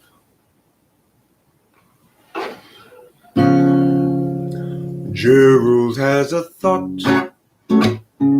Gerald has a lot. Gerald has a plot to get to margarine tater tots. He's got a good idea for a name-changing business. Thinking now about what he'll call Christmas when they hire his firm to change that name. Gerald always thought that there'd be chance enough to return to the work left rough. He'd get back to it eventually, but his visions pile up and his plans would interrupt all the work that started off so hopefully. But now his mind's back on his business, thinking of changing fact list to list. But so how all of the people worked out his name.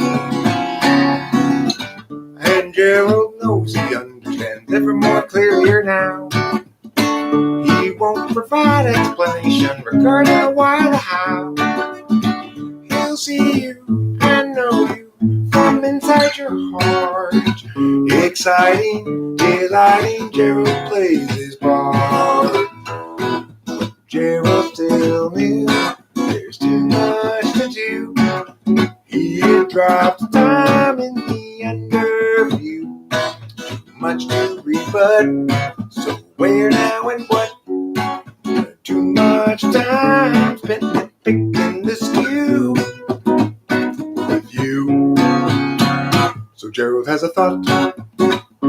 Gerald has a lot.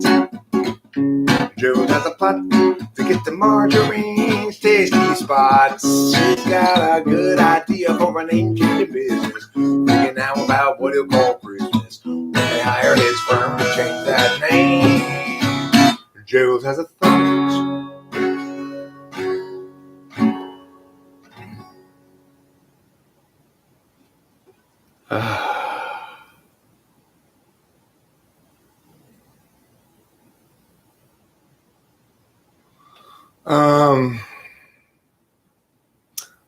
No, it just sort of happened accidentally.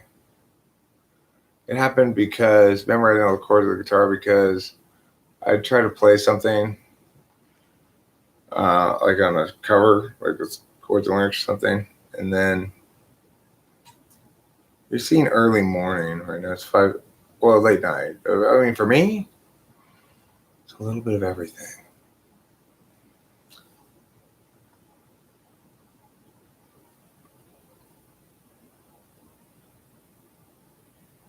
Well, it's like whistling into a fan.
I'm a song and whistle over. No.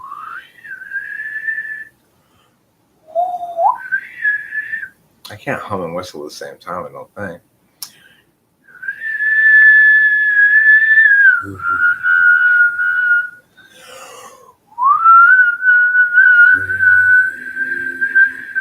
I guess I could if I practiced it. I don't have that much breath. Yeah, it's like I am a smoker. I'm a world champion smoker.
Here's an old traditional song for us to listen to. This is for the new year.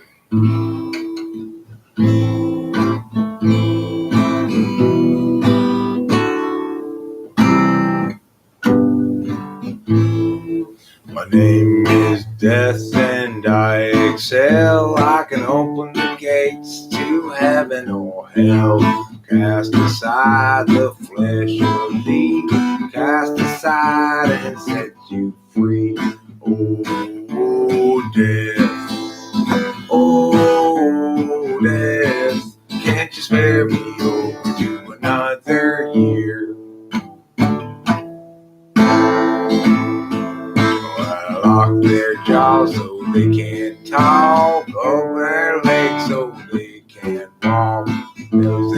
eyes so they can't see. Till you feel it comes from me.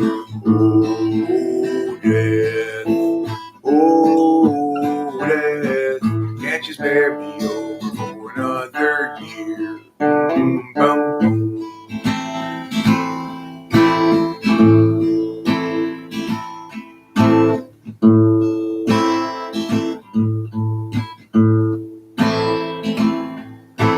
Mama, mama, come to bed. Place a cold rag on my head. My eyes are aching, I can't see. I feel sheep pulling over me. Oh, death.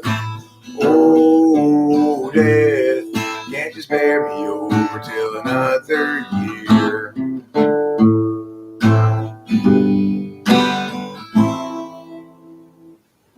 Okay, so I played it pretty poorly. It was a little harder than I expected. I've never played it before.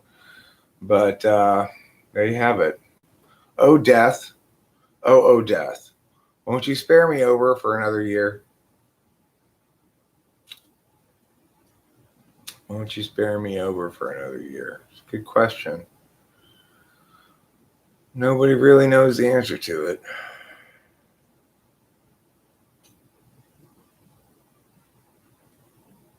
I guess it's time for me to go now. It's called Oh, Death by Camper Van Beethoven. I'll send you a link to it. The chords and lyrics. Here. Oh, death. Can't you spare me over for another year? Bum, bum, bum.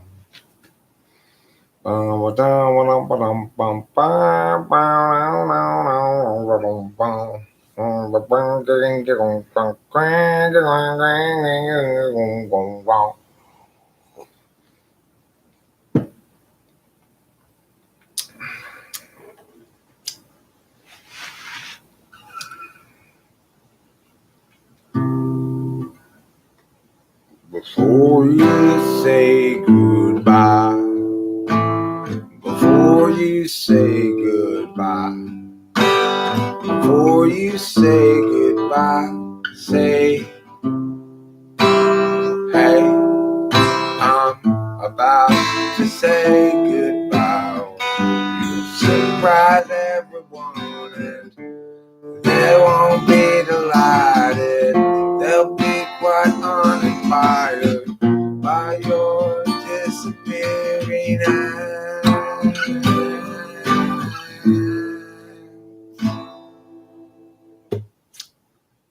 And that's how you say goodbye to people. That's what they were just telling us in that song. I feel like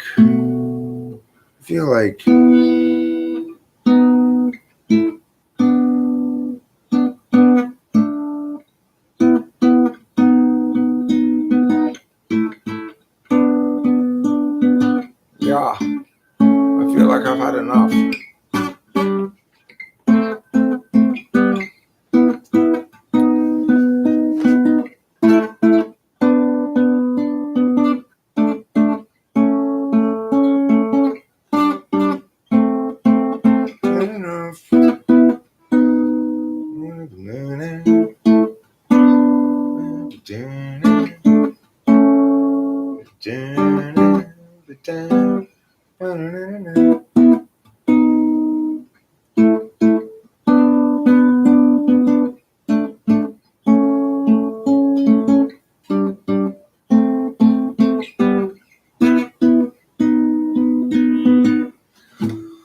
I gotta go. I'm just a big, huge waste of humanity right now. There's no point in anybody allotting me any more oxygen. I'm wasting it. I'm just completely wasting it, and I deserve all the shamings I can receive, from shamings 1 to shamings 1 million, all of them. I want them all. Why? Because I deserve them all. Why? Because of my ongoing, endless, and obviously frustrating extreme failure disorder, by which I'm constantly failing in an extreme fashion for no reason other than just to do it, I guess. Except I can't succeed, man. Just running here won't do any good. Recruiting's more and more my style.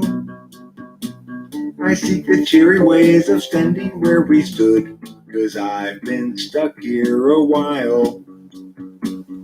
That's despite a natural selfishness that makes it easy to have fun. What flutters in the gut become a fist as all my visions come undone. I tried to stream, distract, and dream the afternoon away, but heavy new realities are breaking every day, and for a bit I am out of it, for reasons still unsaid. But still I need expectorate the words inside my head. It seems like everybody's so sensitive and ready to just get mad. I seek the civil ways of living like a kid, 'cause who wants to be the dad? Have we lost our sense of scope and scale, our ability to laugh and know when? I have Rachel singing and maybe it makes it into something decent. I don't know. It's just a fucking disaster right now. Okay, goodbye, everybody. I love you all. My momentary frustration is notwithstanding. The thing to remember about Jesus, Sean, Ryan, Barron, it's not my death song. It's Camper Van Beethoven. It's a cover. I played a lot of covers tonight. It's called, it says it's traditional. It's not even by Camper Van Beethoven. It's by traditional, whatever that is, So, okay, but look, here's the thing about Jesus and God and stuff, okay? Jesus tells a story about a primary virtue. And what is that primary virtue, according to Jesus? According to people who talk about Jesus. The primary virtue is forgiveness. The primary engine of Christianity is twofold. One, everybody's a sinner, and that's all right. As long as you seek absolution and try to make amends for wrongdoings where needed and so forth, you're fine. Everybody sins all the time. You could get the religion out of it and just say, there's a guy who comes along and says, there's nothing wrong with you, even though you fuck up all the time. I promise. As long as you try to be good. As long as you take your behavior seriously. Forgive the trespasses of others you'll receive forgiveness for your trespasses as you forgive for the trespasses of others and stuff, That's this whole Jesus thing. Is about wherein lies principal virtue and morality mechanics. Okay, listen, let's not attack each other though, okay? So just make sure we don't get into that. I don't know if we are or not, but let's just make sure we don't, okay? It's like that's what I think is a powerful message of Christianity, is that you will fuck up, sometimes frequently, and there's still nothing wrong with you, and you still are no less accountable for your moral duty than you've ever been.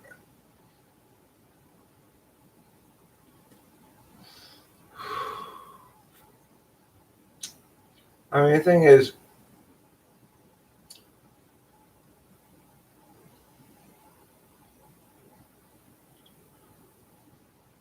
I came to theism in general very late. I would say I was non-theistic rather than atheistic or agnostic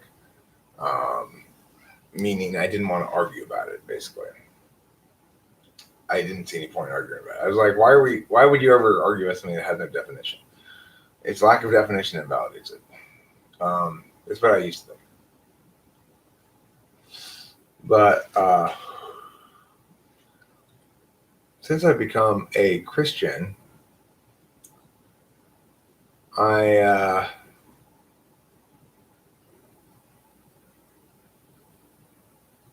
don't think I've become any more dogmatic or prone to attachment to bad ideas. Some people are when they get into Christianity. I think it really depends on where you're coming out of. I came out of a very tolerant of me atheistic family that wasn't tolerant really. Like that religion's always gotten my dad angry. But he'd say things like, those damn Christians are trying to put crosses up on public property again. Shit like that,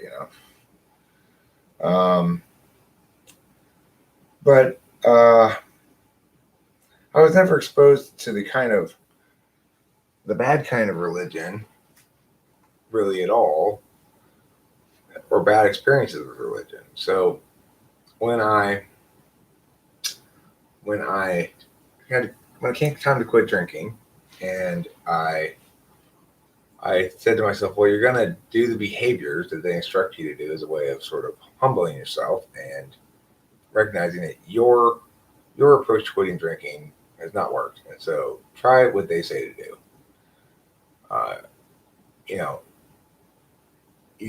You can go through the motions of prayer regardless of whether you believe anything, right? Well,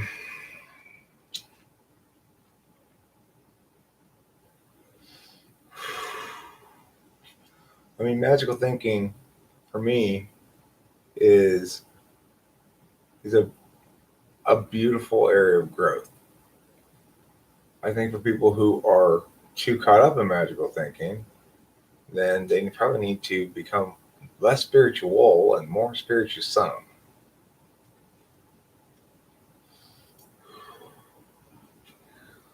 I'm just opposed to totalizing doctrines, totalizing dogmas and stuff.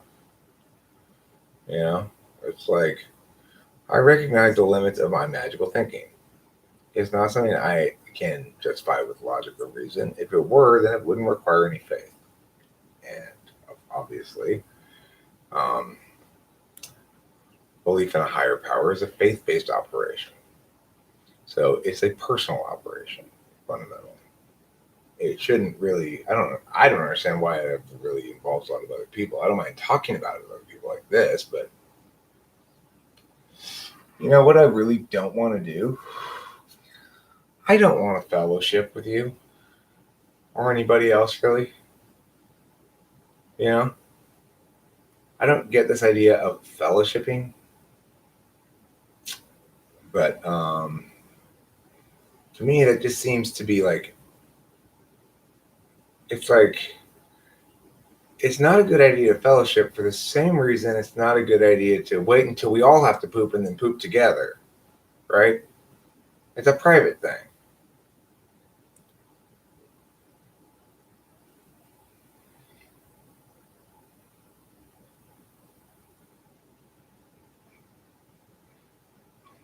I'm not criticizing it. I just don't get it. No, I don't want to go have group poop with you. I also don't want to go in a big group Japanese bath. This is my SI time,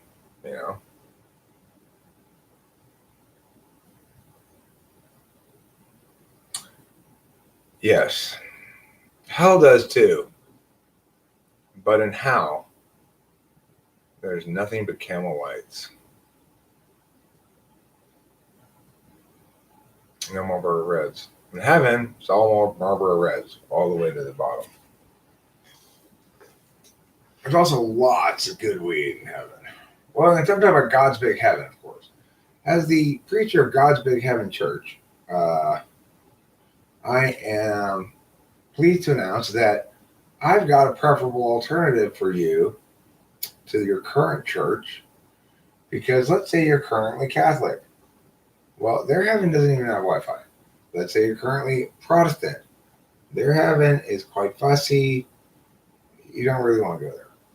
Well, go to God's big heaven, church. And what do we promise? We promise the biggest heaven of all the heavens and the most fun heaven. The most fun one. Plus, we help you guarantee you get to heaven by enrolling you on our low cost, small cost, monthly holy water service. Never heard called that before. Cowboy killers. I just call them Reds. Marlboro Reds. Or just Reds. Take a pack of Reds. Pack of Reds. Ideally, my conversation at the gas station window or whatever would be just pack of Reds. That's it. That's all I have to say.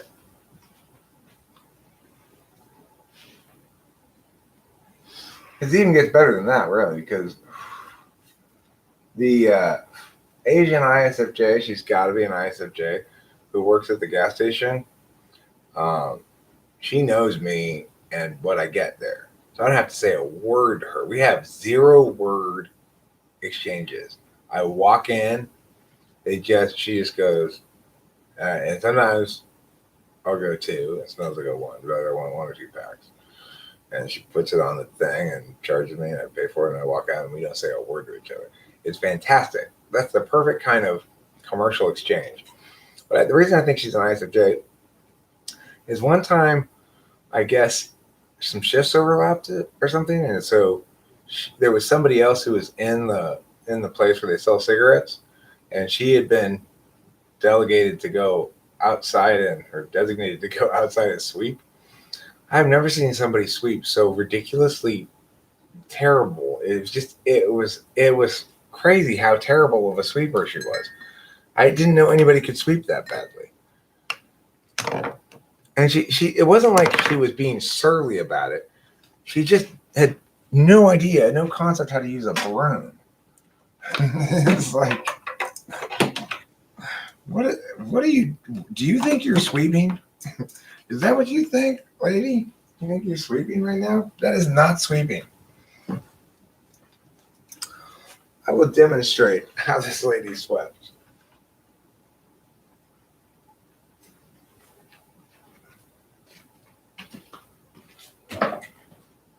She had one of these things, but it was on a stick, okay? So imagine this thing on a stick so she can hold it. And she is just like,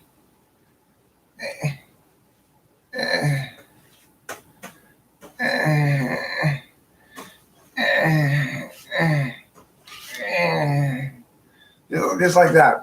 She's out in the fucking, like where the gas station ground is, like all the cement and stuff. And she's gonna sweep it, all the little bits of crap up.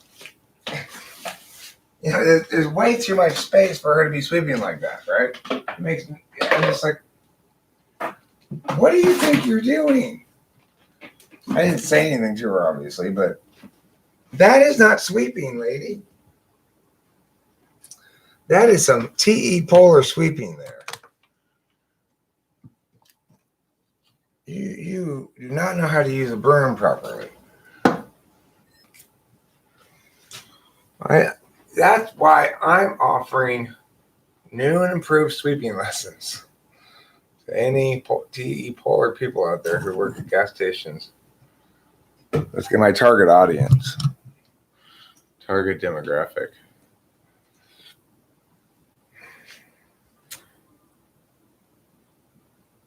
Is more of a reach to think that Jesus was swapped with another guy? What does that mean? You mean like right before he was crucified, that he swapped somebody out? Oh, Jesus Christ? No. What? I'm Thomas Kincaid, the guy who paints those little cottages. That's Jesus Christ over there. It was Jesus' first sin. It got somebody killed.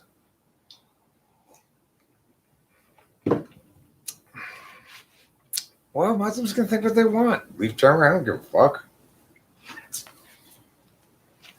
I mean, you think what you want about their prophet too, I'm sure, right?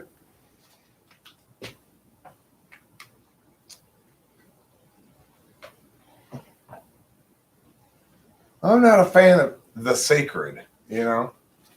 I'm a fan of the secular.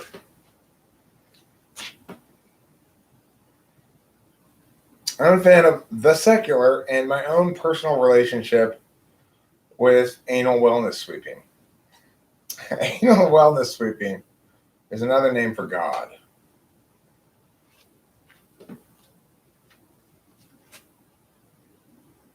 Okay, fine. That's true, I didn't know, but there's lots of things I don't know, and what you choose to inform me of is, I guess it was relevant in this instance. All right, fine, you win the point, Leaf Turner. You win the goddamn point, goddammit.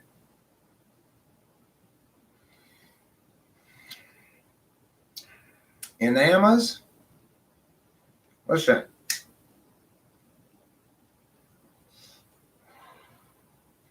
I've got a real piece of genuine anal wreckage advice. Yeah, I got you. You win the point, Steve Tremor. I stand defeated before you. Look at this look of defeat on my face. Isn't that satisfying? Isn't that satisfying to elicit that look of horrified defeat on my face? It must be satisfying. Here, I'll give it to you again.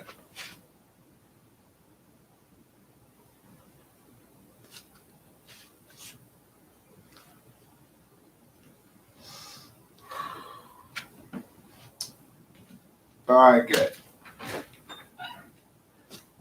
I knew that you couldn't possibly need more than 2 looks of disappointment. That was plenty of disappointment for anybody. Well, I gotta say, neither of the college football playoff games today really satisfied like Snickers, you know? They were pretty boring, both of them.